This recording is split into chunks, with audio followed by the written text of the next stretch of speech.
Baik, sekarang kita lanjutkan ya dengan apa itu algoritma. Ya, jadi sebelum kita menganalisis, sebelum kita mendesain, ya perlu kita tahu dahulu apa tuh betulnya algoritma itu. Algoritma adalah daftar, ya, daftar langkah untuk menyelesaikan suatu masalah.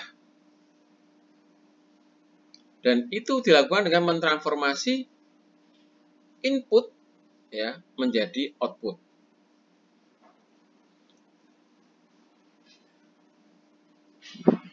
Jadi pada gambar ini Anda lihat ya, kotak ini melambangkan sebuah komputer, lalu ada input. Input ini akan diproses oleh komputer. Ya. Bagaimana komputer memprosesnya? Menggunakan langkah-langkah yang disebutkan dalam algoritma itu. Lalu diperoleh output.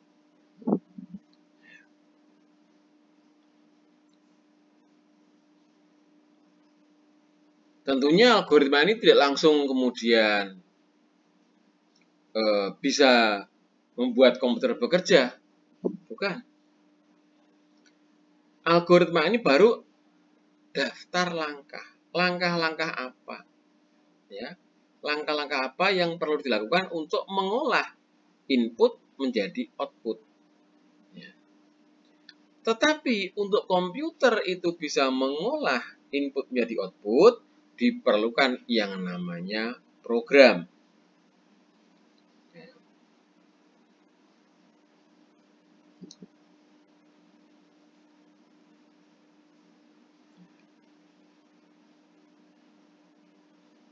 Jadi di sini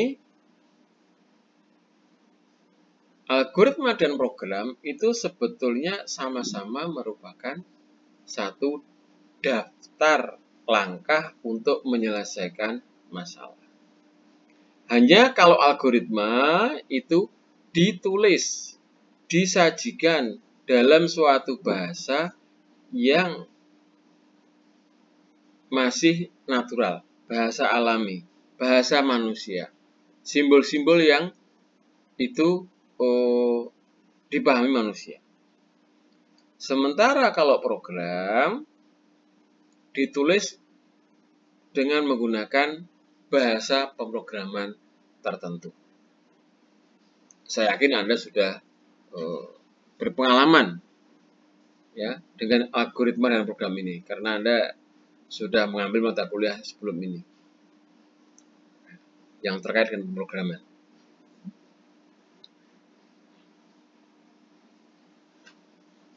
Baik, berikutnya ini. Jadi ini menggambarkan bagaimana kita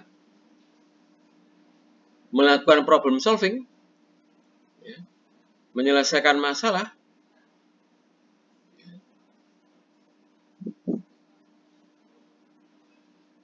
dalam bentuk algoritma. Dimulai dengan kita memahami permasalahan. Memahami permasalahan. Artinya kalau Anda nggak paham masalahnya, ya jangan berharap bisa menyelesaikan masalah. Pahami dulu masalahnya. Kemudian setelah itu, tentukan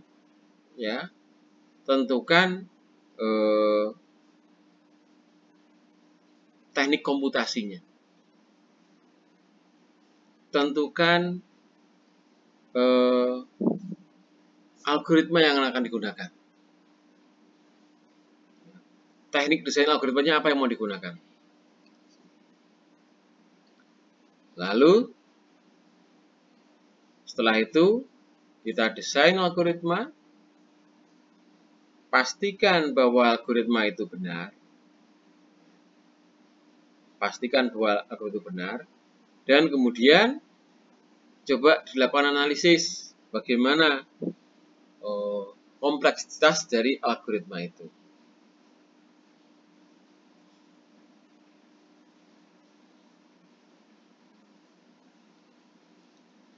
Kemudian setelah itu dibuat program komputernya. Code di algoritma maksudnya adalah membuat programnya. Jadi ini adalah bagaimana kita menyelesaikan suatu masalah dengan menggunakan algoritma.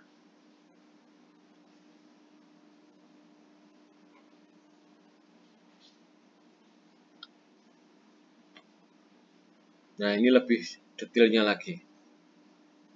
Ya. Mulai dari memahami masalah,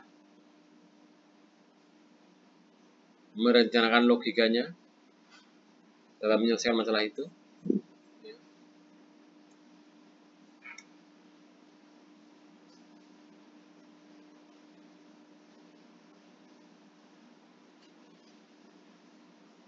Juga membuat desain informalnya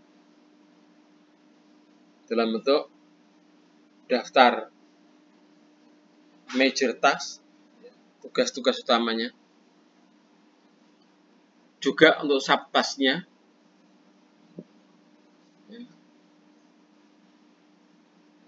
kemudian kalau perlu yang membuat formal design dari daftar task itu.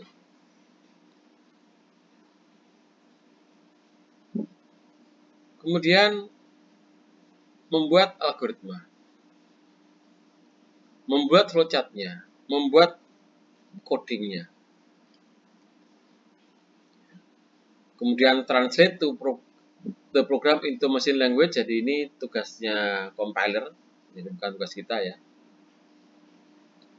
Cukup kita itu membuat program di nomor 6 ini, coding, lalu diterjemahkan ke dalam bahasa mesin oleh compiler, kemudian dicoba. Jangan lupa dokumentasi.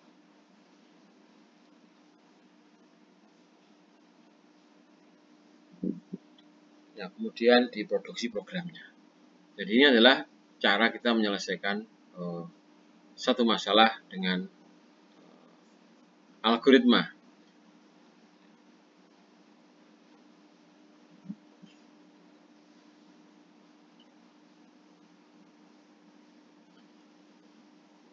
Contoh nih, ya, saya yakin Anda sudah tahu, sudah pernah membuat, sudah pernah mempelajari. Ya, ini masalah sorting. Sorting ini masalah yang sangat penting bagi kita. Kenapa? Karena dengan sorting menjadikan data kita teratur. Ya. Bisa dibayangkan, ya, misalkan Anda memiliki sebuah kamus yang halamannya acak, atau sebuah buku yang tebal, tapi halamannya acak.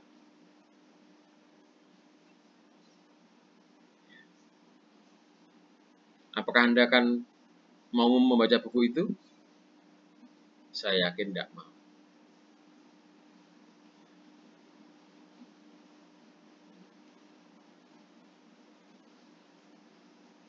Sebuah buku mestilah halamannya terurut. Kalau halamannya nggak terurut, maka Anda harus bolak-balik mencari halaman 1, cari lagi halaman 2, cari lagi halaman 3. Apalagi kalau ingin mencari satu halaman tertentu. Ketika itu bukunya nggak urut halamannya, ya Anda harus menelusuri satu demi satu dari halaman pertama. Beda dengan buku yang halamannya terurut, maka dengan mudah Anda bisa mencari halaman-halaman yang diinginkan dengan lebih cepat.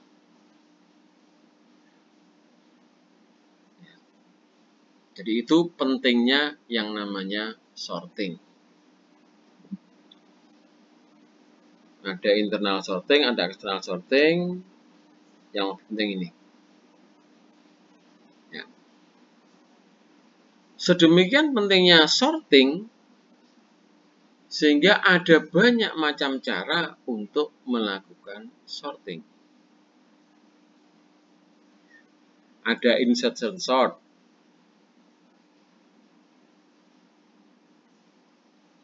ada selection sort, ada bubble sort, ada quick sort, ada radix sort, ada heap sort, merge sort, dan seterusnya.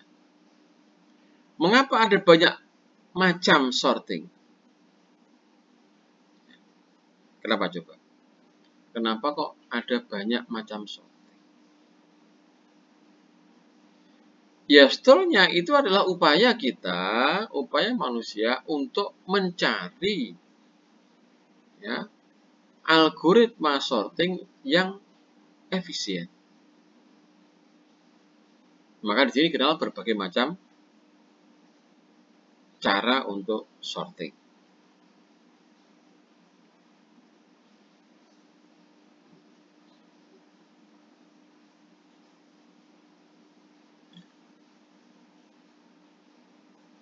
Contoh nih selection sort. Jadi ini misal ada n data. Ya, dari A1 sampai dengan AN.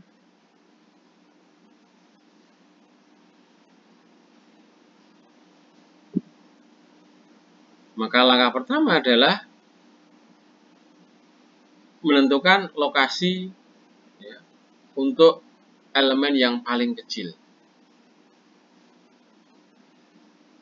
Dan tempatkan elemen yang paling kecil di situ.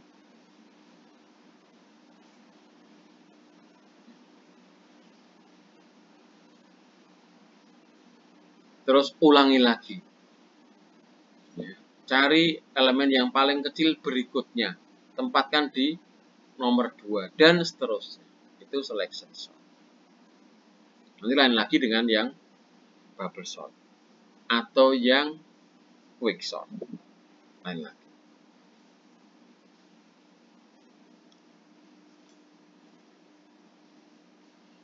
Ini misalkan seperti ini.